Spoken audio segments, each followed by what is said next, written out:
इस परमार्थ मार्ग में चलने वाले पथिक की पहली सीढ़ी है कि अपनी वाणी पर अंकुश कर ले। वांग निरोधो योगस्य प्रथमम द्वारम। मौन का आश्रय ले लो। ज्यादा बोलने का अभ्यास ही नहीं होना चाहिए।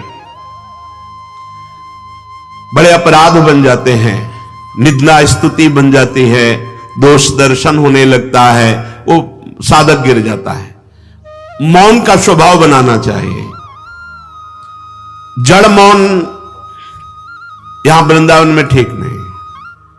यहां हम राधा राधा बोलेंगे, प्रभु की चर्चा बोलेंगे, कोई प्रश्न करेगा तो जो शास्त्र सम्मत बात है उत्तर देंगे, नहीं तो मौन रहेंगे। प्रपंच की तरफ से पूर्ण मौन होना चाहिए। आपको पहली बार कोई खड़ा करके बात कर रहा है, समझ में आया किससे बात करना, प्रभु को भूल जाना है, अगली बार से वो कहेगा राधे राधे, उत्तर नहीं देना। श्री हरिवंश, उत्तर नहीं देना। अंदर से श्री हरिवंश बोले, चल दिए। हमें किसी से क्या लेना देना। हम किसी का अहित नहीं करेंगे, अमंगल नहीं करेंगे, हम किसी पर दोष दर्शन नहीं करेंगे, पर हम अपनी वृत्ति को भगवदाकार करने आए हैं। ये नहीं कि कोई हमसे बोले तो हम बोलना जरूरी है, नहीं। कोई प्रश्न करे तो बोलना जरूरी नहीं। उपासक हो, आप कृपा करें तो बात कर ले, ना चाहे तो बिल्कुल आपके ऊपर कोई शासन नहीं कि आपको बात करना ही पड़ेगा, ऐसा सिद्धांत नहीं है। योगस्य प्रथमम द्वारम वांग निरोधो। सबसे पहली साधना है वाणी को रोक ले। बोलने से बहुत शक्ति नष्ट हो जाती है। जैसे हम भगवत चर्चा करें तो इससे शक्ति बढ़ती है, लेकिन प्रपंच की वार्ता करने से वाणी की शक्ति नष्ट हो जाती है। जब आपकी जबान अपवित्र हो गई तो नाम कैसे चलेगा? जब वाणी अपवित्र है तो आपके अंदर शास्त्री कैसे शब्दों का भाव आ पाएगा? नहीं आ पाएगा। महावाक्यार्थस्य विचार्यताम। आप नहीं विचार करने की क्षमता वाले रहेंगे। यदि आपने व्यर्थ की बातें शुरू कर दी, अश्लील भाषण बोलते, गंदी भाषा बोलते, तो आप में कभी विचार शक्ति ही नहीं रह जाएगी कि आप शास्त्रों के, संतों के वाक्यों का मनन करने की सामर्थ्य रखें। खो देंगे सामर्थ्य। बहुत अमृतमय वचन निकलते हैं मौन वाणी को पावन रखने वालों के, एकदम शहद में डूबे हुए वचन। इसलिए वाणी पर अंकुश कीजिए। जरूरत हो तो बोलिए, नहीं तो मौन। श्री जी का जस गाइए, नाम कीर्तन कीजिए, इसके अलावा मौन रहिए। इन नियम ले लीजिए। जब आए हो भगवत प्राप्ति के लिए तो काहे को बख्शो। इन इंद्रियों को सीधे अनुशासन में लीजिए ना। आपका स्वरूप इंद्रियां थोड़ी है, आप इनके संचालक हैं। आपकी सामर्थ्य से सामर्थ्यवान होकर आपको बांधे हुए हैं, आप इनको बांधिए। बहुत हो गई स्वतंत्रता इन दुष्टों की। माता देहूती जी भगवान कपिल जी से कहती, मैं ऊब गई इन दुष्ट इंद्रियों से भोगते हुए। नाथ, अब वो उपाय बताइए जिनसे इन दुष्ट इंद्रियों के कब्जे से मैं बाहर निकलूं। माता देहूती जी, ये बहुत दुष्ट है। ये कुछ मिनट तो लगेगा, बहुत शांत है और भगवत स्वरूप में लगने वाली हैं, और एक क्षण में गिरा के ऐसे नरक में खड़ा कर देंगी जहां पश्चाताप ही होता है, हाथ कुछ नहीं लगता। योगस्य प्रथमम द्वारम वांग निरोधो, फिर अपरिग्रह। पहला द्वार है वाणी पर शासन कीजिए। हम वाणी गायन करेंगे, श्री जी के लीला चरित्र, नाम कीर्तन, इसके अलावा मौन। कई साधकों को यह स्पष्ट आज्ञा करी श्री जी की प्रेरणा से कि आप नहीं बोलोगे, तो उसका पालन करना चाहिए। जब सत्संग में आप सुन रहे हैं कि योगस्य प्रथमम द्वारम, तो आप अपनी वाणी को संयम में रखिए। किसी की मजाक, उपहास, किसी की चुगली, निंदा, ये सब बिल्कुल नहीं। अगर आप ये सब करते रहेंगे तो निरंतर नाम नहीं चलेगा। आप सत्संग का मनन नहीं कर पाएंगे। मनन करके आप अपने आराध्य देव में स्थित नहीं हो पाएंगे। जरूरी है मौन, जरूरी है, पर विचार मौन। ये धाम है, इसलिए हम जड़ मौन की बात नहीं करते, विचार मौन। और वो मौन ही किस काम का जो एक शब्द में हम बात कर लेते हैं, वो 5 मिनट लगाएं। जैसे कोई बात करनी, अब वो कुछ बोला, अब उसमें पूरी एकाग्रता पूरी शक्ति नहीं, सीधे बोल दे, स्विच ऑफ कर दे, क्या चला गया। जड़ मौन के लिए फिर ना ऊ ना ऊ, कुछ नहीं, ना लिखना ना पढ़ना ना कुछ, बिल्कुल बालवत परमहंस स्थिति, कोई प्रश्न नहीं, कोई उत्तर नहीं, एकदम जड़वत, जीते जी मृत, जीवन मुक्त होने के लिए। तो वो ये श्रीधाम वृंदावन है, यहां उचित नहीं, क्योंकि यहां राधा नाम स्वयं हरि रटते हैं, तो हमारी जबान की सार्थकता है, राधा नाम कीर्तन करें, वाणी जी का गायन, इसके अलावा मौन रहे।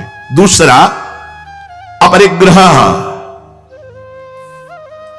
उतना ही स्वीकार कीजिए जिससे आपकी जीवन यात्रा चलती है, इसके बाद नहीं। एक भी वस्तु एक्स्ट्रा आपके पास नहीं होनी चाहिए। क्यों होनी चाहिए? जब रोज का रोज श्री जी दे रही तो तुम्हें एकत्रित करने की जरूरत क्या है? आपको जो दिनचर्या में चाहिए बस उतना ही, इसके आगे नहीं। एक भी कंबल एक्स्ट्रा नहीं रखना होना चाहिए, एक भी वस्त्र नहीं एक्स्ट्रा नहीं होना चाहिए। जो हमारी दिनचर्या में आ रहे हैं कि 2 कॉपिन, 2 मार्किन, बनियान, स्वेटर, 1 कंबल या 2 कंबल, जिससे आपकी दिनचर्या कट रही, बस इसके अलावा आपके पास कुछ नहीं। आपकी जो दिनचर्या है वो दिनचर्या जो प्रभु दिए हुए हैं शरीर पालन पोषण के लिए, शरीर के लिए उतनी आवश्यक है। अगर सही दिनचर्या करनी तो राइट टाइम पे आपका पहले कंबल हटना चाहिए। समय कंबल फेंक दिया दूर, अब अपनी दिनचर्या में लग जाओ। काहे को शरीर को इतना दुलार करके बबुआ बनाए हुए हो, कान के कंटूप ऐसे बांधे, मुंह में ऐसे बांधे, ऐसे क्या होना है इसको? ये जड़ शरीर है, जितना प्यार करोगे उतना ही परेशान करेगा ये। हाँ, इसको ज्यादा नहीं, आहार दे दिया, संयम नियम से स्नान ध्यान पूजा पाठ, हर समय भगवत चिंतन, ये जड़ है, अभ्यास है। यहां कौन बांधता है कुछ? 12 महीना झेलता है नहीं मस्तक का, ये सब कौन बांधता है? ऐसे अभ्यास, चलो इतने कमजोर अभ्यास के हैं तो जितना उचित वस्त्र उतना पहन लिया। अब ये नहीं कि सोमवार को हरा, मंगल को नीला और बृहस्पति को पीला, और अलग अलग दिन के अलग अलग स्वेटर, अलग अलग दिन के अलग अलग। भैया ये विलासिता नहीं।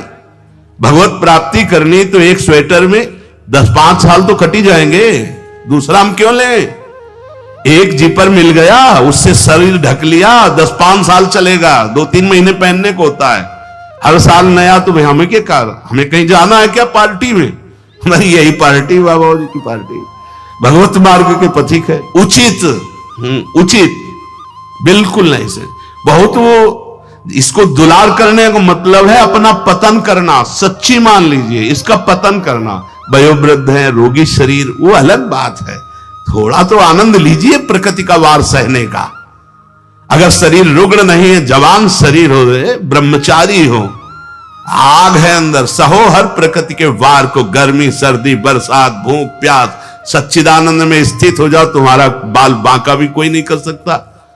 अब मार दिन में 50 बार शीशा देखना, अब वो फंसाएगा कि नहीं फंसाएगा? चेहरा फंसाएगा ना। तिलक के सिवा दोबारा शीशा नहीं देखना चाहिए। इस देहाभिमान के राग को काटना कि पुष्ट करना है? जय बार निकले तय बार देख करके हर सेटिंग किसको दिखा रहे यार? क्या तुम किसी को लुभायमान करना चाहते हो क्या? हरि को? तुम्हारे इस पार्थिव शरीर पर लुभायमान होने वाले नहीं, और जो लुभायमान होगा तुमको नष्ट कर देगा। तो हमें इसको बिगाड़ के रखना है, इसको सजा के नहीं, भगवत प्रसादी आदि लगाए। हमारा देहाभिमान बार बार हमको गिराने की कोशिश करेगा।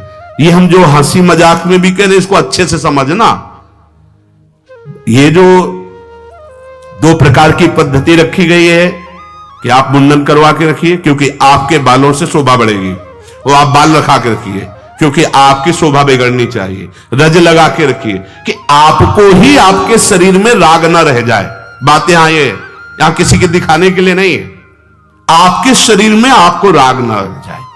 आप बार बार साबुन लगाएंगे, तेल लगाएंगे, बार बार शीशा कंघा और अपने चेहरे को सजाएंगे तो देहाभिमान पुष्ट होगा और ये नष्ट करेगा। कुछ नहीं है, बड़ी दुर्गति है, मान लीजिए। इसका अंतिम परिणाम आग में जलना, चाहे जितने चिकने कर लो गाल, चाहे जितने लाल कर लो, मरना है, पक्की बात समझो। तो जीते जी अमरत्व क्यों नहीं प्राप्त करते? अरे ऐसा रूप प्राप्त करो जिसमें गाल लाले ही रहते हैं, लालिमा लगानी नहीं पड़ती। श्री जी की दासी लक्ष्मी कोटि विलक्षण लक्षण लसल लीला किशोरी सतई, करोड़ों लक्ष्मी आश्चर्यचकित हो जाए ऐसा रूप श्री राधा दासियों का है। गीध देह तज धरि हरि रूपा, गीध ने शरीर त्यागा, हरि रूप होकर धाम जा रहा है। बाहरी लाली लगाने से थोड़ी हरि मिल जाएंगे, बाहरी श्रृंगार से थोड़ी हरि मिल जाएंगे। प्रार्थना मान लीजिए कुछ दिन का है, धोखे में मत फंसिए, ये धोखा है। खेत में रक्षा करने वाले एक धोखा टांगते हैं, पैंट शर्ट टोपी लगा के, वहां कोई नहीं होता, लेकिन पशु धोखे में हो जाते हैं। ये धोखा है। अगर पशुवत बुद्धि रखोगे तो ये धोखा तुम्हें पूरे जीवन, पूरा का पूरा जीवन नष्ट कर देगा। इसी धोखे से निकलने के लिए हमें अवसर मिला है। योगस्य प्रथमम द्वारम वांग निरोधो अपरिग्रह, वाणी से मौन रहिए, जितनी आवश्यकता है उतना वस्त्र लीजिए। एक संत भगवान आए थे, एक मार्किन से बांधे हुए थे, साल उड़ाया, तो बोले आपकी आज्ञा इसलिए ओढ़ लेते हैं।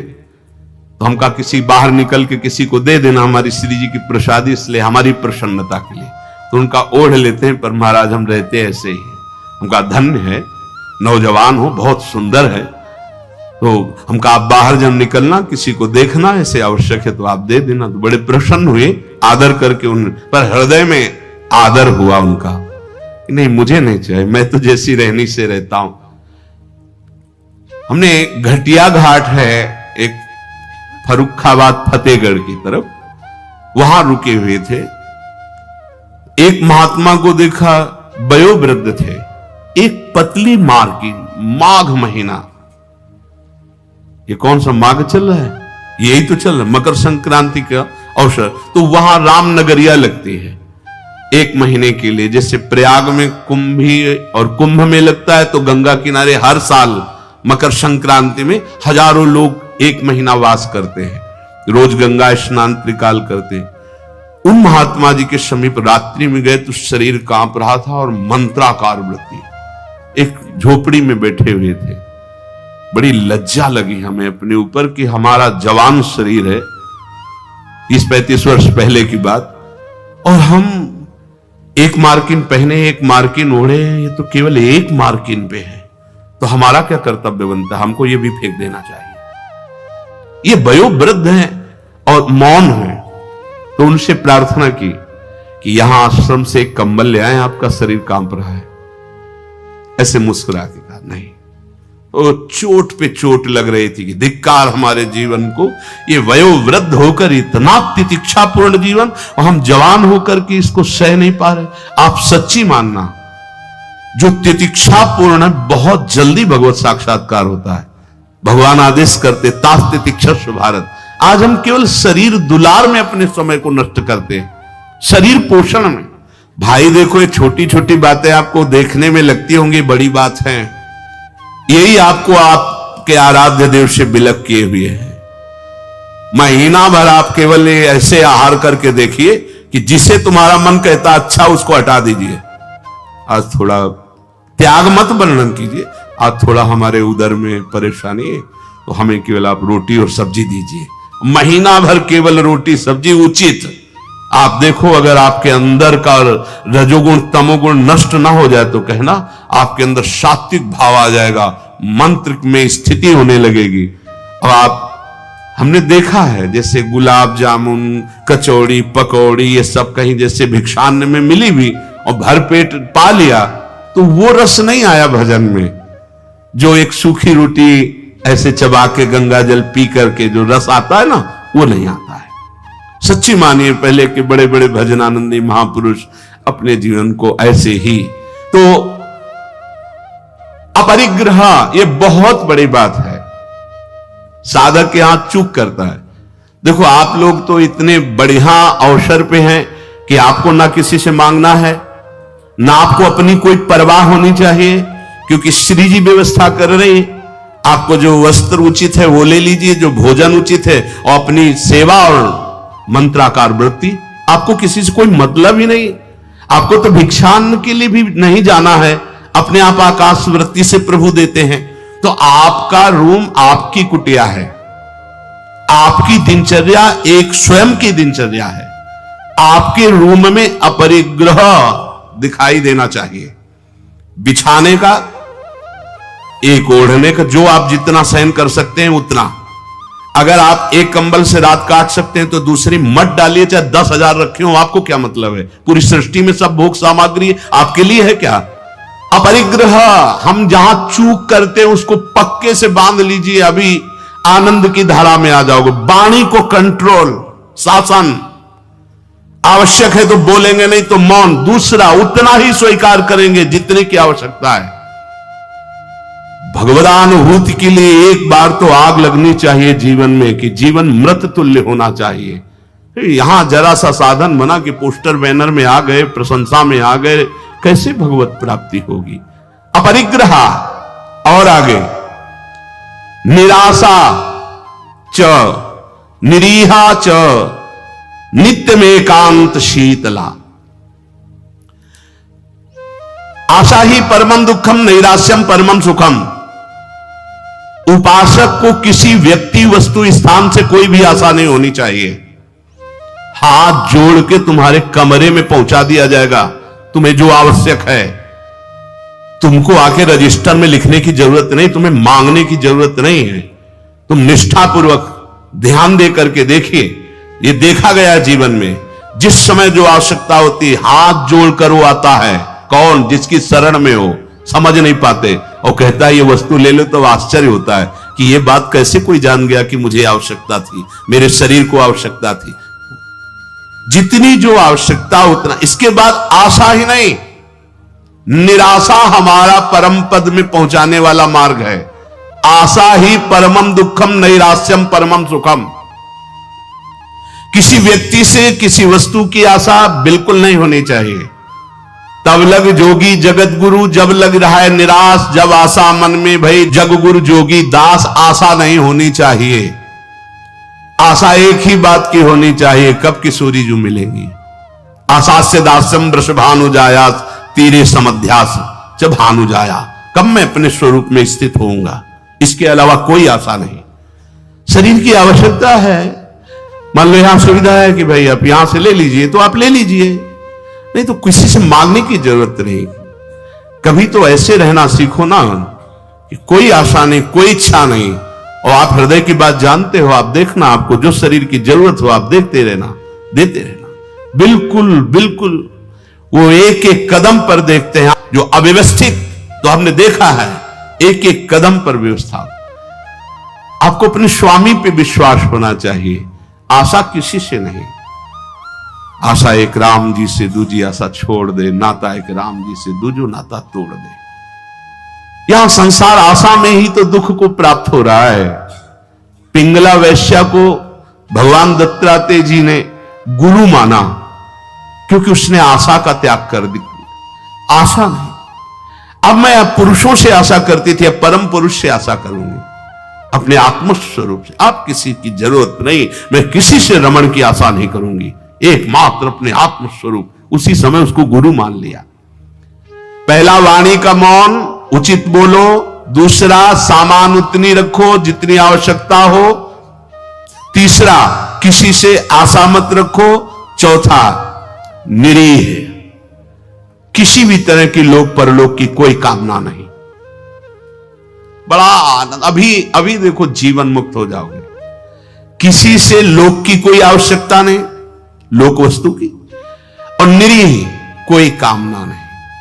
कितना हृदय अभी आनंदित हो जाएगा, प्रसन्न हो जाएगा। जैसे पीछे कहा कि अंतर्मुख होकर, निष्काम होकर जो भजन होता है उसमें मन प्रसन्न हो जाता है। उसी अखंड प्रसन्नता में परमात्मा साक्षात्कार होता है। निरीह, कोई इच्छा नहीं। आज क्या पाएंगे, कोई इच्छा ही नहीं आनी चाहिए। कुछ स्पेशल प्रार्थना होती, कुछ स्पेशल तो राधा नाम है, राधा रूप है, वो आप दे सकते हो तो दे दीजिए, नहीं वो तो नहीं, तो फिर और स्पेशल क्या हो सकता है? ये तो सब पार है संसार के। ये साधक, उपासक, चाहे गृहस्थ हो चाहे विरक्त, एक निष्ठा होनी चाहिए, एक निष्ठा। एक नए साधक को हमने देखा, कि कपड़ा ऊपर से पड़ा था और गमछा पेट में बंधा था। जब प्रसाद पाने के लिए बैठे, किसी जगह हम रहते थे, वो आए थे मंडली से, तो हम संतों पर बहुत सूक्ष्म दृष्टि, उनके व्यवहार, उनके आचरण से, क्योंकि सब कुछ सीखने को मिलता है, तो देखा कि खींच के पेट में गमछे से गांठ बंधी थी जब वो प्रसाद को बैठे, और पहले नहीं बंधी थी। तो उनके नजदीक गए और कहा, महाराज जी इसका क्या रहस्य, आप गमछा बांधे? बोले साधन में एक उचित आहार चाहिए, तो मुझे पता चल जाता है जहां थोड़ा पाया तो इतने में हम इतने गमछा वो नाप का, उसमें 3 गांठ, तो उतना नित्य। बोले कभी ज्यादा आहार नहीं, यद्यपि ये प्रथम साधना के लिए ऐसा है, नहीं तो एक सामने से आहार का निश्चय किया जाता है, इतना आहार, फिर चाहे कितना अमृत हो उसके ऊपर नहीं होना चाहिए। साधु को बार बार नहीं लेना चाहिए।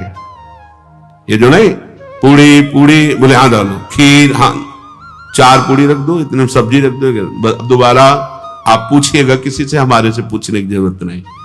ऐसे दिनचर्या नहीं, गरम गरम भैया, गरम और नरम दोनों से मतलब नहीं। हम महापुरुषों ने देखो, एक बार उड़िया बाबा प्रसाद पवा रहे थे स्वयं खड़े होके, तो 2 प्रकार की पूड़ी बनवाई थी, एक पतली और पकी हुई, और एक मोटी लंबी कच्ची।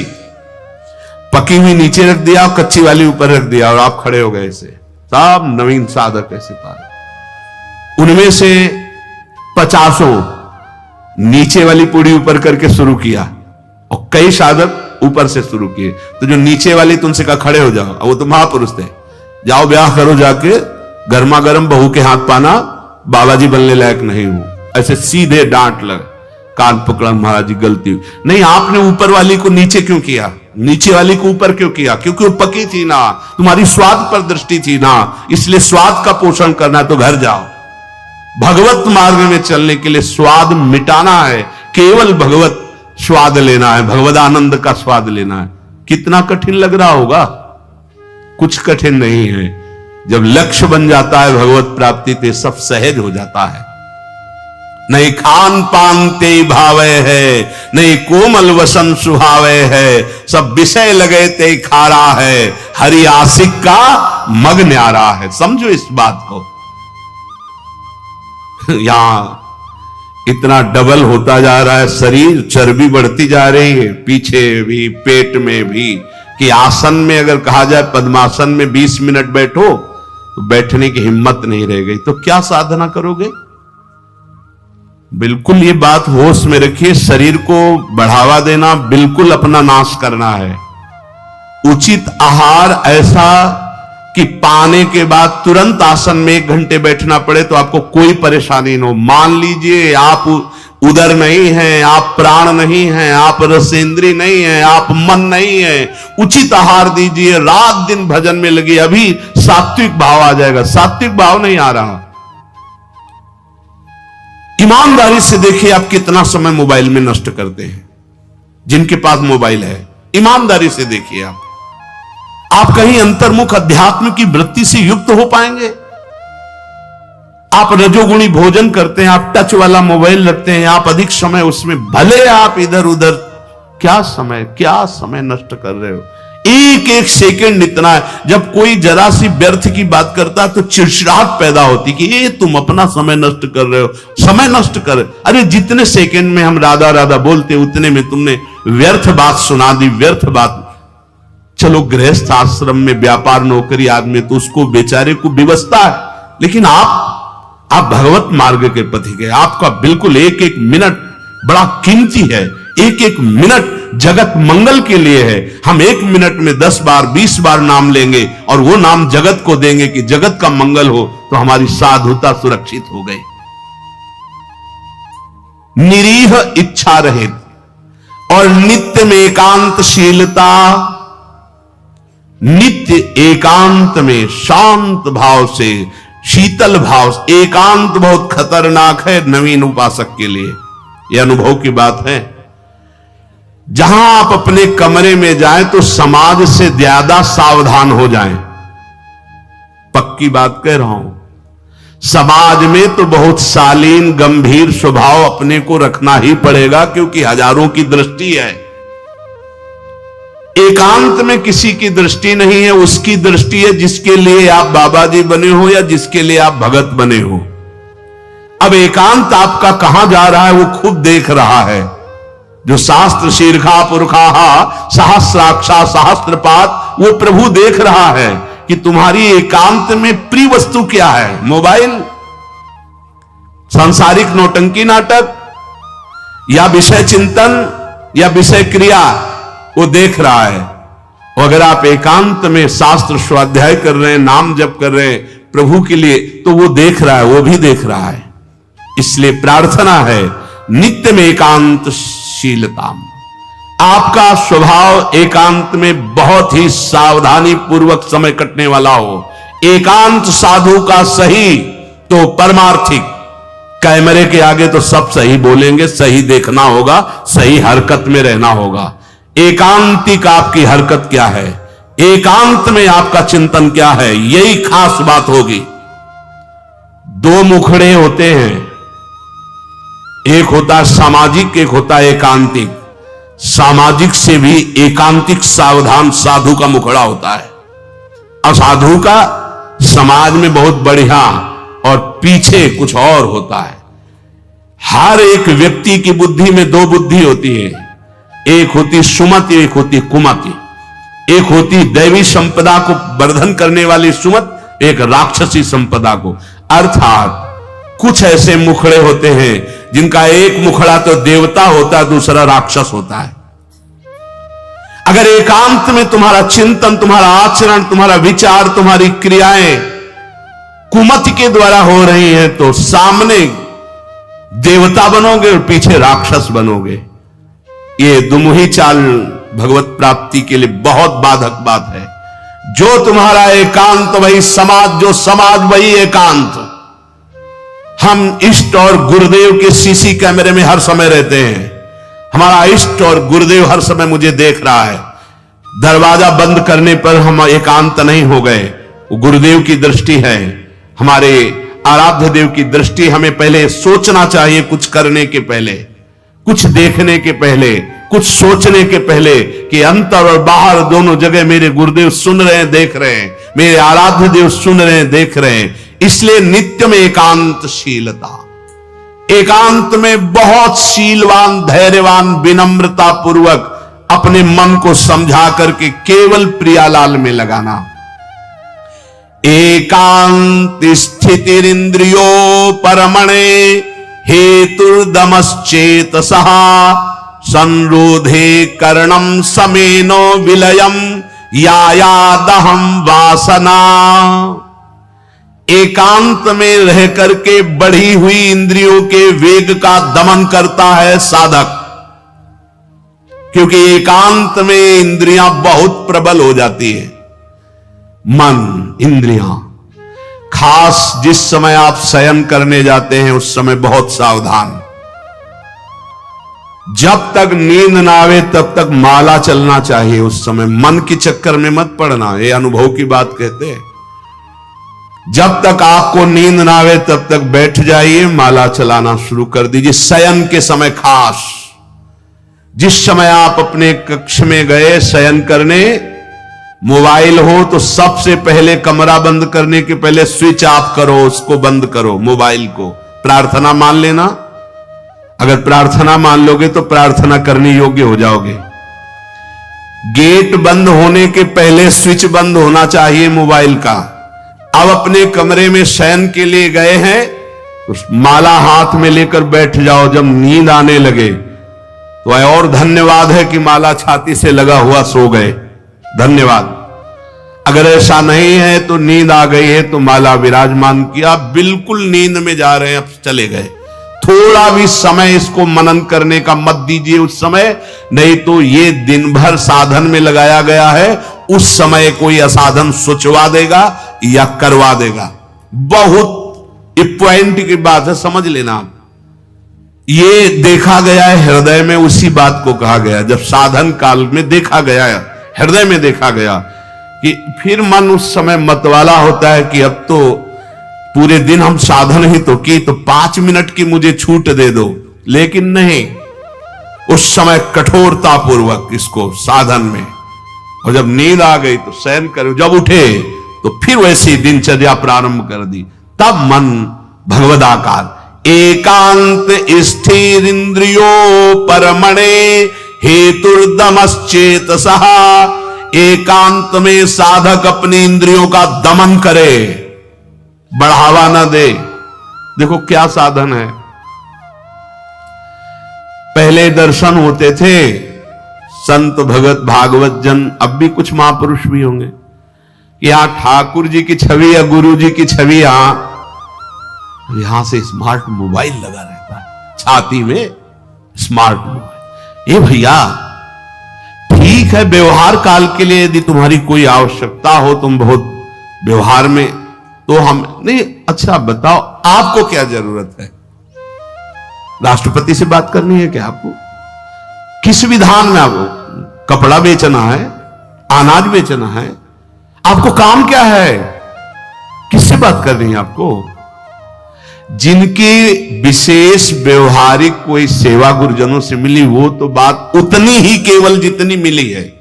नहीं, आप बताओ, हम भगवत प्राप्ति के मार्ग के साधकों के लिए मोबाइल भगवान की क्या आवश्यकता है? कितनी आवश्यकता है? क्यों आवश्यकता है? जैसे सिलेंडर आदि लाना है या कुछ भाई और कोई सर, तो रख लो, हम कह रहे हैं वो छोटा वाला रख लो, उससे अपना काम। ये बहुत अंदर की बात कहते हैं, क्योंकि इसमें आप स्वतंत्र कुछ भी देख सकते हैं, कुछ भी आप पढ़ सकते हैं, कुछ भी। बहुत ऐसे लाइनें में होते हैं वो सब, बस उसमें क्लिक करो, क्लिक है तो कहते हैं हाँ वो वीडियो आ जाएगा। वो वीडियो आ जाएगा तो तुम्हारा अंदर का वीडियो गायब हो जाएगा, परमार्थ वाला। एकांत स्थिर इंद्रियों पर हेतुर्दमश्चेतसः, दमन कर दो इंद्रियों का। ये कहां सीखोगे, कब सीखोगे, किस देश में सीखोगे, यदि धाम में रहकर इंद्रियों का दमन करना ना आया? इंद्रियों का दमन कर दो।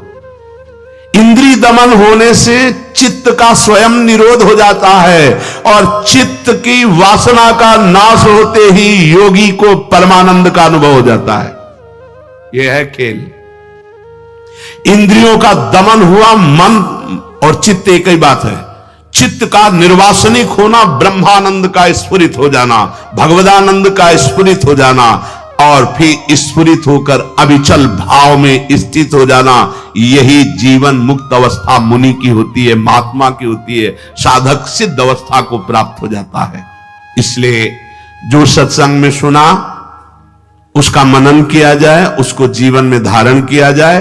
देखो बड़े भाग्य से सत्संग ये मिल रहा है जो शास्त्र सम्मत, मन का और आसक्त संसार में हो जाना, मन का भंजन होकर परमात्मा प्राप्ति के लिए चलना, ये तो बहुत ही कठिन। आप सुन रहे हो, हम बड़े कृपा पात्र हैं जो आप सुन रहे हो। आप सुन रहे हो तो हम बड़े कृपा पात्र हैं कि आप ये सत्संग सुन रहे हो। नहीं तो इस सत्संग के सुनने के लिए अपने आप से गा लो, अपने आप से सुन लो, वो तो सुनने को मिलेगा क्योंकि उसमें, लेकिन इसमें सुना है, इसमें नाश नाश नाश, काट काट, हर संबंध, हर विषय, हर मनोरंजन काट, फिर आकर के अपने स्वरूप में स्थित हो गया। हम आपके ऋणी हैं जो आप ये सत्संग सुन रहे हैं, और अगर इस सत्संग को सुनकर मनन करके आप जीवन में धारण कर लेंगे तो सच्ची मानिएगा इसी जन्म में भगवत प्राप्ति हो जाएगी, जो अत्यंत कठिन है।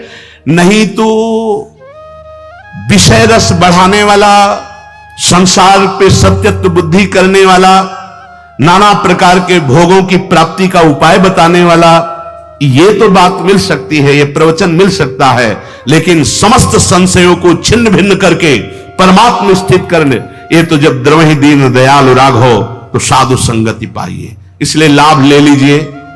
ये हम कह रहे हैं इसलिए नहीं, ये बहुत बड़ा संयोग बना है प्रभु का। जैसे आंधी कभी कभी आती है, ऐसे ही हरि की अनुग्रह रूपी आंधी चल गई है। अगर इस आंधी में उड़ गए तो प्रभु के पास पहुंच जाओगे, और नहीं तो आगे कलयुग की आंधी ऐसी आ रही है जो काली आंधी है, जिसमें मार्ग ही नहीं दिखाई देगा कि सतमार्ग किसे कहते हैं। जीवन का लाभ ले लीजिए, अपनी इंद्रियों को ज्यादा बहिर्मुख मत कीजिए, नाम जप कीजिए, भगवद आश्रित रहिए, जो सुनिए तो मनन कीजिए ना। महामहिम सी चरण चिन्ह में बैठ करके प्रभु और प्रभु के पावन चरित्रों के कथन श्रवण का सौभाग्य, इससे प्रतिपल नवीन उत्साह बढ़ता है भगवत प्राप्ति का। सत्संग की स्वयं की एक महिमा है।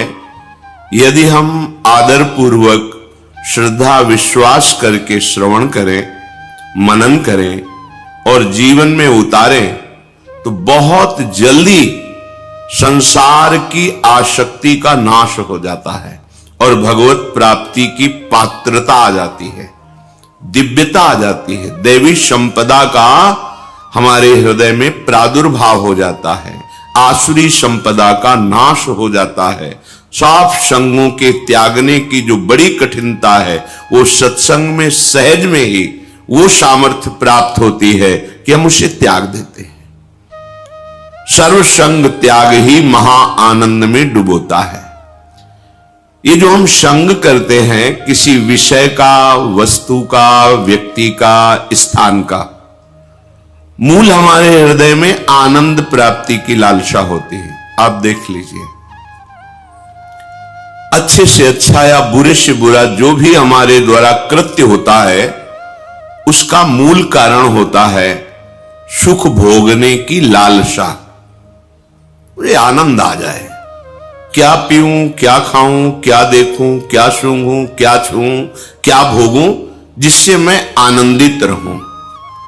पर दिशा गलत हो गई, खोज आनंद की हो रही है, क्योंकि ये आनंद का ही अंश है, इसलिए ये आनंद की खोज कर रहा है।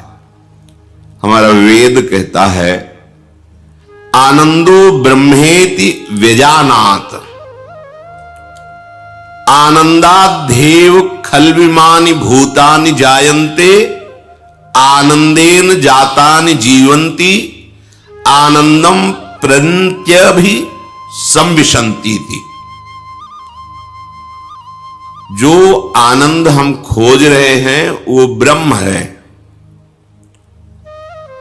उसी आनंद ब्रह्म से हमारा प्रादुर्भाव हुआ है, जन्म हुआ है। उसी आनंद, आनंदेन जातानि जीवंती, उसी आनंद में हम जीवित हैं, जीवित रहना चाहते हैं। और ऐसे आनंद को प्राप्त करना चाहते हैं जहां दुख का लेश न हो। आनंदम प्रत्यभि संविशन्ति थी, प्रवेश पाना चाहते हैं ऐसे आनंद में जहां लेश मात्र भी दुख न हो। बिल्कुल, हम आनंद से प्रकट हुए हैं, आनंद में ही जीवित हैं और आनंद में ही प्रवेश करना चाहते हैं, क्योंकि हम आनंद के अंश हैं। जो आनंद सिंधु सुख राशि, ईश्वर अंश जीव अविनाशी। वो आनंद क्या है? यदैतत् सुकृतम, वेद कहता है यदैतत् सुकृतम, जिसने स्वयं से अपने आप को प्रकट किया है इस जगत रूप में, वो आनंद ब्रह्म वही अपने आप में प्रकट है। कुछ प्रश्नकर्ताओं का प्रश्न होता है, भगवान ने हमें क्यों फंसा दिया, क्यों जन्म दिया? समझो वेद क्या कह रहा है। वेद कहता है यदैतत् सुकृतम, सुकृतम, ये सुंदर जो जगत प्रकट किया, ये क्रिया हुई, ये अपने आप से अपने आप में हुई, किसी और को नहीं रचा। कैसा स्वरूप है? रसो वैशः, वो पूर्ण रस स्वरूप है। हमारी मांग क्या है? रस, आनंद, सुख, प्रसन्नता। रसम हृवायम लब्ध्वा आनंदी भवतु। जो अपने स्वरूप को जान जाता है वो रस स्वरूप हो जाता है, वो महाआनंद में डूब जाता है। बहुत विचारणीय विषय है, वेद है। आनंद पूर्ण ब्रह्म, उसके अंश आनंद में, खोज आनंद की, जीवन आनंद, प्रवेश आनंद में। दिशा गलत हो गई। अब हम सबको भगवत स्वरूप नहीं मानते, ना अपने को मानते ना सामने। स्त्री पुरुष, अच्छा बुरा, वस्तु व्यक्ति स्थान, इसी राग के कारण हमारी दुर्गति हो गई। आनंद जब तक हमें प्रभु नहीं मिलेंगे तब तक नहीं। देखो, जब हम ऐसे कर्म करते हैं कि आनंद का मार्ग ढक जाता है तो हमें जीना अच्छा नहीं लगता। आनंदेन जातानि जीवंती, आनंद के लिए ही हम जीते हैं। जहां लगा कि अब आनंद नहीं मिलेगा तो बस लगता है आत्महत्या कर लो, प्राण त्याग दो। क्यों? क्योंकि आनंद में जीना चाहता है। क्यों आनंद में जीना चाहता है? क्योंकि वो आनंद का अंश है। फिर उसे आनंद क्यों नहीं मिल रहा? क्योंकि दिशा गलत हो गई, सोच गलत हो गई, भ्रमित हो गया। आनंद प्रभु में है। वो आनंद, उसका तारतम्य वर्णन करती श्रुति। पीछे संस्कृत में कई बार इसकी चर्चा हुई, सहज में। लौकिक आनंद, युवावस्था हो, निरोग शरीर हो, संपूर्ण भूमंडल पर अधिकार हो, संपूर्ण शास्त्रों का ज्ञान हो और अपार धन संपत्ति हो, बहुत सी सुंदरियां उसकी सेवा में लगी हो, इसे भोगानंद को मानुषानंद कहते हैं। युवा शरीर है, स्वस्थ है, विद्वान है, धैर्यवान है, पूरे भूमंडल का शासक है, विशेष विशेष रत्न आभूषण सब उसके अधीन है और सुंदरियों के द्वारा, वो युवतियों के द्वारा सेवित है। इसे मानुषानंद कहते हैं। सबसे बड़ा भूमंडल का यह आनंद है। जो मनुष्य योनि में आकर इस मानुषानंद को प्राप्त करके उत्तम कर्म, पुण्य, दान, यज्ञानुष्ठान आदि, तो मनुष्य योनि से गंधर्व योनि को प्राप्त होता है। भगवत प्राप्ति की बात नहीं हो रही है। गंधर्व योनि को प्राप्त हुआ जो मनुष्य है, उस मानुषानंद से 100 गुना बढ़कर उसे सुख मिलता है। उसे मानुष गंधर्व कहते हैं। ऐसे मानुष सुख से 100 गुना बड़ा सुख उस मानुष गंधर्व का है। फिर उस मानुष गंधर्व से 100 गुना सुख देव गंधर्व का है, जो जन्मजात गंधर्व पदवी प्राप्त करके प्रकट हुए हैं। देव गंधर्व, उनसे 100 गुना बढ़कर के सुख पितृलोक में है। जो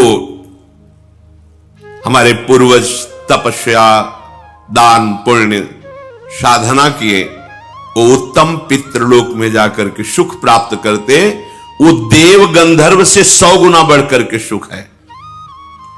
और जो मनुष्य यहां साधना यज्ञ आदि बहुत करके देवता पदवी प्राप्त करता है, वो पितृलोक से 100 गुना बढ़कर के सुख प्राप्त करता है। उस देव को अजानज देव कहते हैं। मनुष्य योनि से देव योनि को प्राप्त हुआ, लेकिन उससे 100 गुना बढ़कर के सुख सिद्ध देवताओं को प्राप्त, जो देव रूप में ही प्रकट हुए, उनको उससे 100 गुना बढ़कर सुख प्राप्त होता है देवलोक में। और उन देवताओं से 100 गुना बढ़कर के सुख देवराज इंद्र को प्राप्त होता है।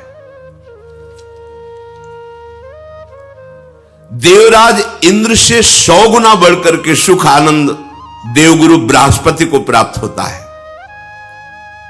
बृहस्पति के सुख के 100 गुना बढ़कर के सुख प्रजापति को प्राप्त होता है। जैसे दक्ष प्रजापति पद को प्राप्त होता है। और प्रजापति से 100 गुना बढ़कर के सुख परमेष्ठी पद को, ब्रह्मा को प्राप्त होता है।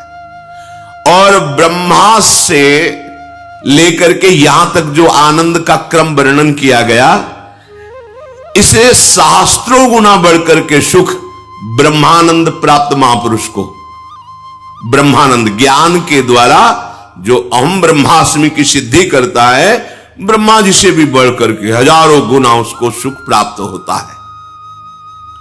उत्तरोत्तर आनंद की अधिकता का वर्णन किया गया। विश्राम मिला जाके ब्रह्मानंद में। अब यहां वर्णन करते हैं कि ब्रह्मानंद का जो आनंद है उससे अनंत गुना बढ़ करके रसानंद है। ब्रह्मानंदो भवेदेश चेत परार्ध गुणीकृता नैति भक्ति सुखाम बोधई परमाणु तुलामपि। ये मनगढ़ंत बात नहीं, वेद का वर्णन है, वैदिक सिद्धांत का। ब्रह्मानंद की जो संख्या मानुष सुख से शुरू हुई और ब्रह्मा तक पहुंची, उससे हजारों गुना बढ़कर सुख उस ब्रह्मानंद को प्राप्त महापुरुष को, जो उसको सुख प्राप्त है, एक के ऊपर 17 शून्य लगावे उसे परार्ध कहते। एक लिखा और 17 शून्य लगा दे, उस संख्या को परार्ध कहते हैं। इस परार्ध से उस ब्रह्मानंद का गुणा किया जाए, वो भी भक्ति के प्रेम सुख के कण के बराबर नहीं। ये देखो, ओहो, तो हम कह सकते हैं कि ब्रह्मानंद से अनंत गुना सुख प्रेमानंद में है। ऐसे प्रेम की प्राप्ति के लिए हमें मनुष्य शरीर मिला है। सोचो आप कितनी मूढ़ता धारण करते हैं, इतने महासुख को एक क्षुद्र विषय में छोड़ देते हैं, त्याग देते हैं। आप क्या हैं? आपको किस पंक्ति में खड़ा किया गया है? आप अपने भाग्य की सराहना नहीं कर सकते? अहो भाग्य लाडली, आज आपने प्रेम मार्ग में मुझे चलने का सौभाग्य दिया। आप जानते हो आपको जो मिला है, इसके लिए ब्रह्मा जी भी तरसते हैं। हजारों वर्ष तपस्या करने पर भी गोकुल की लता नहीं बन पाए। वृंदावन की लता की तो मांग ही नहीं की। आश्चर्यचकित होकर, भयभीत होकर 3 परिक्रमा करके चले गए। 60,000 वर्ष तपस्या की कि गोकुल की कोई लता बन जाए, नंदन की चरण धूलि पड़ेगी। ये वृंदावन धाम आपको मिला, आश्रय मिला, दर्शन मिला, वास मिला। कल आप सुन रहे थे, प्रियाजू की शरणागति मिली, राधा नाम जपने को मिला। जानते हो आप कहां हो? ब्रह्मानंद के आगे 1 लिख के 17 शून्य गुणा किया जाए तो वो भी रसानंद की तुलना में नहीं आएगा। प्रेम से प्लावित होकर के जो राधा राधा राधा। किसी ने 2 बजे रात्रि के पूछा किसी से, आप क्यों बैठे हैं? उनका हम केवल दर्शन के लिए बैठे हैं। हमें दिखाया उसको, क्यों दर्शन करना चाहते हैं? पता नहीं, जब से राधा नाम सुना है बस यही लगता है कि अधिक से अधिक मेरा जीवन वृंदावन में रहे, मैं महाराज जी को देखूं, उनकी बात सुनूं, और ऐसे चिल्ला के रो पड़े कि हमें भी वह बंद करो बंद करो बंद करो। एक संसारिक जीव को राधा नाम पे इतना प्रेम, लाडली जो, ये कोई साधना हुई उसकी? नहीं। क्या हुआ? तुलयाम लवेनापि न स्वर्गम ना पुनर्भवम भगवत संग संग से मर्त्यानाम किमुताशिषा। अगर भगवत प्रेमी महात्माओं का संग मिल जाए तो बोले उस एक क्षण के संग के आगे फिर ये मृत्युलोक की सुख की बात क्या, स्वर्ग और मोक्ष सुख, ब्रह्मानंद, वो भी फीका हो जाता है। ये वृंदावन भूमि, कोई कण ऐसा नहीं जो प्रेमियों के आंसुओं से भींगा ना हो। सच्ची मानो, आज आधुनिकता है तो आप उसे नहीं देख पा रहे। यहां 2 प्रकार के आंसुओं से भीगी हुई भूमि है, या तो श्री कृष्ण विरह में या श्री कृष्णानंद में। संयोग में अपार आनंद सुप्रवाह हो रहा है। गदगद सुर नैना सजल दंपति रस रहे भीन, ये आनंद श्रु। या हा कृष्ण हा प्राण वल्लभ कब मिलोगे। ये भूमि उन प्रेमियों की है जिनके आंसुओं से और हमारे प्रिया प्रीतम यहां विहरण करते हैं। इस भूमि का चमत्कार इस भूमि की रज का प्रेम करने वाले रसिकों का संग। आप किस पंक्ति में खड़े हैं? ब्रह्मानंद भी जहां गणना में नहीं आता है, आप उस रसानंद में हैं। रस ही की मूर्ति दो, रसिक लाडली लाल। साक्षात रस हैं हमारे प्रिया प्रीतम। नंद नंदन कैशोर लीलामृत महाम्बुधो, निमग्नानाम किमस्माकम निर्वाण लवणांभषा। लवण कहते हैं नमक को। अब देखो रस का भेद वर्णन कर रहे हैं। प्रभु हमारे स्वामी हैं, हम उनके सेवक हैं। ब्रह्मानंद इसकी तुलना में नहीं है। ये रसानंद की बात हो रही। दास रस, शांत रस तो ब्रह्मानंद में ही आता है। सब जगह एक ही परिपूर्ण परम तत्व है, ये शांत रस। अब वो जो परम तत्व है मेरा स्वामी है, मैं उनका दास हूं। ये उस रसानंद से, शांत रस से बहुत श्रेष्ठ रस है। दास की भावना करके प्रतिपल उनकी सेवा सुख में निमग्न रहना, वो स्वामी है। इससे भी बढ़कर है, प्रभु मेरे सखा हैं, मित्र हैं, मैं उनका मित्र हूं।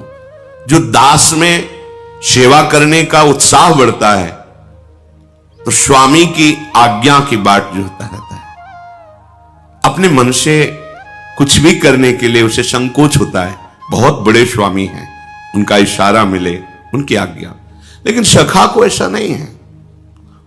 स्वामी आंतरिक तो, क्योंकि मूल तो दास भाव है, तो रहता ही है, पर उसको खेलने में, हंसने में, विनोद करने में कोई संकोच नहीं होता। वो समान भाव, मित्र भाव, समान भाव रहता है। यार तू मेरा होगा सबके लिए भगवान, लेकिन मेरा तो तू कान्हा है ना। वरुण लोक से जब भगवान की महिमा देखकर नंद बाबा आए, सबसे वर्णन किया, तो सखाओं ने भगवान है कान्हा, तू भगवान है यार। भगवान से कैसे कहे? कान्हा तू भगवान है यार। यार कैसा भगवान होता है, दिखाओ हमको। हमने तो सुना है बैकुंठ में भगवान रहता है, तू बैकुंठ में रहता है। जब बैकुंठ की महिमा देखी, नहीं चाहिए मुझे ऐसा भगवान, मेरे लिए कन्हैया ही का, मुझे ये नहीं भगवान। ए रुको, जय विजय सब पार्षद, अखिल सौंदर्य मणि भगवान महाईश्वर लक्ष्मी चरण, हमें नहीं चाहिए, हमारा वो कन्हैया का हमें नहीं चाहिए, हमें वापस करो। लिपट गए, कन्हैया मुझे भगवान नहीं चाहिए, मुझे तू चाहिए। हम तेरे साथ खेल सकते हैं, तेरे से लड़ सकते हैं, तेरे से प्यार कर, मुझे ऐसा भगवान नहीं चाहिए जहां इतनी अदब, इतना सख्य भाव, समान भाव, महासुख। कोई छोटी मोटी बात नहीं, पर ब्रह्म परमात्मा तत्व से सख्य भाव रखना। मेरा दोस्त है, मेरा यार है, मेरा मित्र है, मेरा प्राण है। वात्सल्य, नंद नंदन आनंद कंद भगवान मेरे पुत्र हैं, महान सख्य भाव से भी ऊपर। हर समय उनको दुलार करना, उनके चिंतन में रहना, मेरे लाला को सुख पहुंच। देखा, एक माई को देखा था, अंतर्धान हो गई, विरक्त, टाट लगाए रहती थी। गोपाल जी को ऐसे झूला गले में बनाए हुए थी, ऐसे इधर टॉफी, इधर दूध, इधर बिस्कुट, इधर पेड़ा, इधर परिक्रमा लगाती। थोड़ी थोड़ी देर में ऐसे, अच्छा दूध पिएगा तो दूध डाल, चुप रहे थोड़ी देर, राधा राधा राधा सुन, राधा राधा। हर समय भगवत आवेश उनको रहता, श्री कृष्ण मेरे लाला है। अपार सुख, वात्सल्य भाव। इससे भी बढ़कर के रस, श्री कृष्ण मेरे प्रीतम है, कांता भाव। कोई भी कर सकता है, इसके लिए कोई स्त्री पुरुष का भेद नहीं। ये भाव अपने अंश भाव से किया जाता है। ये देह भाव, प्रकृति का अंश, इससे नहीं। मैं पुरुष हूं, कैसे श्री कृष्ण को कांता मानूं? नहीं, पुरुष तो केवल पोशाक है। कांता भाव में गोपी प्रेम की ध्वजा, मेरे प्रीतम श्री कृष्ण, श्रृंगार मूर्ति, कोटि मदनों का मनमथ कर देने वाले भगवान के प्रति मेरे प्राण प्यारे प्रीतम पति। कितना सुख है। देखो ना मीरा जी को, राणा जी अंतर ध्यान हुए, बोले सुहाग उजाड़, बोले ना इनका हमने सुहाग भरा था, न ये सुहाग उजड़ेगा। मैं गिरधर को अपना पति मानती हूं, उन्हीं का सुहाग है, मेरा अविनाशी चूड़ला है। मैंने ऐसे पति को वरा ही नहीं कि जो जन्मा और मर जाए। मैंने अविनाशी श्री कृष्ण को, जाके सिर मोर मुकुट मेरो पति सोई, मेरे तो गिरधर गोपाल। कितना अपार सुख, रोम रोम पुलकित होता है इन महापुरुषों की निष्ठा और भाव देखकर। इससे भी ऊपर महामाधुर्य रस, प्रियाजू के चरणों की ठसक। मैं लाडली जू की हूं। ये शरीर भाव लेकर, ये बहुत मलिन शरीर है, केवल भगवत प्राप्ति के लिए इसकी योग्यता है और बहुत घृणित शरीर है ये। इसको लेकर तर्क वितर्क की, मैं पुरुष हूं कैसे दासी भाव करूं, कैसे सखी। जो ऐसे प्रभु की जिनके प्रति कांता भाव तक की उपासना का वर्णन किया गया, वो प्रभु जिन हमारी प्यारी जू के प्रेम रस में मतवाले रहते हैं। राधा राधा जाहि श्याम मुरली में टेरत, राधा राधा राधा राधा राधा। वो हमारी स्वामिनी है। स्वामिनी होते हुए हमारी प्रिय सखी है। जैसे सखी से कोई संकोच होता है क्या? जैसे अपनी प्रिय सखी से कोई संकोच थोड़ी। तो हमारी स्वामिनी भी है, हमारी प्रिय सखी भी है। हास परिहास रस, अद्भुत अद्भुत। एक सेकेंड के लिए भी ना प्रिया प्रीतम में कभी बिछो होता है, ना सहचरी और प्रिया प्रीतम में एक सेकेंड रही न सकत पल पलकन अंतर, जैसे जल में भी। जल से मछली को जैसे नैनन मग है पान कर, आठों पहर एक सेकेंड के लिए न प्रिया प्रीतम में और न प्रिया प्रीतम से सहचरियों में अपार सुख की वर्षा होती है। वो हमें मार्ग मिला है। हम अधिकारी सुख के, मानुष सुख से लेकर ब्रह्मा सुख, ब्रह्मा सुख से लेकर ब्रह्मानंद, ब्रह्मानंद से लेकर ये रस भाव की चरम अवस्था। पर हालत क्या है? हम चंद रुपए के लिए, चंद भोगों के लिए इस महासुख प्रदान करने वाले मार्ग को, प्रिया प्रीतम को ऐसे छोड़ देते हैं। इससे बड़ी मूढ़ता और क्या होगी? कहीं ओस के चाटने से जन्म जन्म की प्यास बुझेगी? नहीं। आपको जो सुख मिला इसको समझिए। बार बार इसीलिए हम इसे सुनाते हैं कि अपने लोग समझें। अहो भाग्य तो तब है जब सर्वस्व का भाव त्याग कर लाडली में लग जाए। चलो चलो का तात्पर्य, यदि आप नहीं त्याग सकते तो पकड़ तो सकते हैं ना। हम नहीं कहते त्यागने की तरफ, हम पकड़ने की तरफ कहते हैं। केवल राधा नाम पकड़ लो। मेरी बात, मेरी प्रार्थना मान लीजिए। कितना मन आनंदित हुआ देखो सुन के। या छोड़ने की कोई बात नहीं, छोड़ने की बात में अभी पसीना आ जाएगा जब सब छोड़ने की बात आएगी। छोड़ना कोई खेल तमाशा नहीं। गोपीजनों से कह रहे हैं भगवान श्री कृष्ण, जिन गृहस्थ की मोह ममता की बेड़ियों को बड़े बड़े योगी नहीं काट पाते, उस गृहस्थ में रहते हुए तुमने मोह ममता का किंचित बंधन स्वीकार नहीं किया और मेरे से प्रेम किया। मैं जन्म जन्म तुम्हारा ऋणी हूं। भगवान बोले 20 वर्ष बाहर रहने पर भी हृदय का राग बना रहता है, ये मेरे, ये मेरे, ये मेरे। चलो बनाए रखो सब मेरे मेरे। एक काम कर लो, जितना तुम प्रपंच लादे हो अपने दिमाग में, बुद्धि में, उसमें एक महामहिम बात और लाद दो, राधा राधा राधा। अब हमारा जीवन ये राधा नाम के आधार पर जिएगा। हम नीच हैं, पापी हैं, अपवित्र हैं, जो भी बोलो हैं, पर अब राधा नाम नहीं छोड़ सकते। जब बुराइयां नहीं छोड़ पाए तो इसको क्यों छोड़ेंगे? हम नहीं छोड़ेंगे। समझो हमारी हृदय की बात। ये बहुत चिंतन करने पर, कल भी कई बार हम कहते हैं, ये बहुत चिंतन करने पर हम बोल रहे हैं। ऐसे नहीं कि केवल ऐसे ही बोल दिया भाषण की तरह, नहीं। इस पर बहुत अंदर डूब करके कैसे जीव का कल्याण होगा, अपने लोगों का कल्याण कैसे होगा। हाँ, हम छोड़ने से डरते हैं, पकड़ने में अच्छा लगता है, स्वीकार करने में अच्छा लगता है। हाँ चलो आओ पकड़ो राधा नाम, ये छुड़ा देगा, ये आपको पहुंचा देगा जहां पहुंचाना है। बस आप निश्चिंत रहो, अब आपको छोड़ना नहीं पड़ेगा, सब छूटता चला जाएगा। कैसे? इतनी जलन पैदा हो जाएगी, उस मार्ग में कदम नहीं रखोगे जिसमें नहीं रखना चाहिए। वो खा नहीं सकोगे जो तुम्हें नहीं खाना चाहिए, वो पी नहीं सकोगे, क्योंकि राधा नाम का पहरा है। आप पकड़ो तो, पकड़ के तो देखो, महासुख में निमग्न हो जाओगे। सबसे बड़ा महान सुख, महामाधुर्य रस दात्री, सत्प्रेम सिंधु मकरंद रसौगधारा, एक गोरे चरणारविंद की ठसक, लाडली जू का आश्रय। ये ऐसा आश्रय है जहां इतना भी संशय नहीं कि भ्रष्ट हो गए तो तुम्हारी दुर्गति हो जाएगी। ये शब्द गोरे चरणारविंद में नहीं है, खूब शोध करके शास्त्र को तब बोल रहे हैं, क्योंकि हमारी महारानी जी को नेक हूं न रिस्क हूं, भूल हूं न हो सके।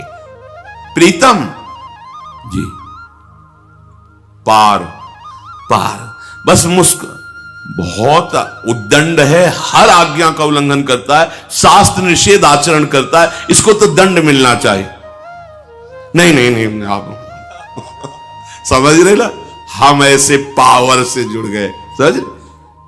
अगर नेकहू न देखें, पढ़ के देख लो सिद्धांत विचार, ये नेकहू तो ठीक है, करो हिसाब तुम उसका। बस ऐसे हो गए, अगर कहीं रिस पाई गई है तो महाराज से पाई गई है। जरा सा ऐसे किया, व्याकुल हो गए।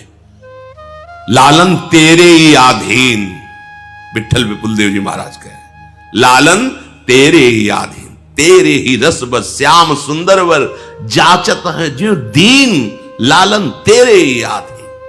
सुनिर सखी हूं साच कहत हूं, तू जल है ये मीन, लालन तेरे हमारे माई श्यामा जो को राज। कैसे बताएं, अगर आचार्य चरण संभाले ना तो हृदय फेल हो जाए। हृदय की सामर्थ्य नहीं कि उस आनंद को झेल सके जिस समय मंद मुस्कुराती हुई नीलांबर फहरा रहा है, विशाल नेत्र, प्राण निकल जाए। प्राण की सामर्थ्य नहीं कि महारानी जी की झांकी को सह सके, फिर सेवा और संभाषण, ये तो बहुत दूर बात रही। हमारी श्री जी नेक हो न रिस्क हो, मान लो, नेक हो न रिस्क हो, भूलियो राधा राधा राधा। और तुम्हें गूढ़ बात बताएं, अन्यथा मत लेना, ये चिंतन की बात कह रहे हैं। जब लालजू कहते हैं कि लाडली जू जिस पर आप बहुत कृपालु हो रहे हैं, ये ऐसा ऐसा ऐसा ऐसा ऐसा, तो लाडली जू कहती रचा किसका है? ये रचा किसका है? आपका ही तो है ना। अगर आप कृपा कोर कर देते तो निकल जाता ना, तो गलती किसकी रही? चुप महाराज चुप। अनुल्लिख्या अनंतानपि 64 कला प्रवीण तदपि भोरी। ऐसा ना समझो कि हमारी किशोरी जो बहुत भोरी, चतुर शिरोमणि अखिल लोक चूड़ामणि लाल जू की भी जान। चतुरता नहीं चलती, वो हमारी महारानी जी, रूप राशि अति चतुर। ये बात बन गई। बात समझना, हम कैसे अपने हृदय की बात तुम्हारे सामने रखे, क्योंकि कोई उदाहरण ही नहीं मिलता। पर इतना जरूर कहते हैं कि अनंत माताओं जैसा दुलार हमारे प्रभु के हृदय में है, और उस वात्सल्य समुद्र का सार समुद्र हमारी लाडली जो है। पता नहीं कौन से भाग्य, कैसे क्या हो गया कि मुझे लाडली जू के चरणों का आश्रय।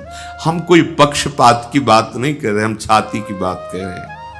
अगर लाडली जू का आश्रय ना मिलता तो जो भी साधना जैसा वो सब ऐसे जैसे बढ़िया कढ़ी दाल और सब्जी बनी, नमक भूल गए, नमक भूल गए डालना। अब कैसा रहेगा?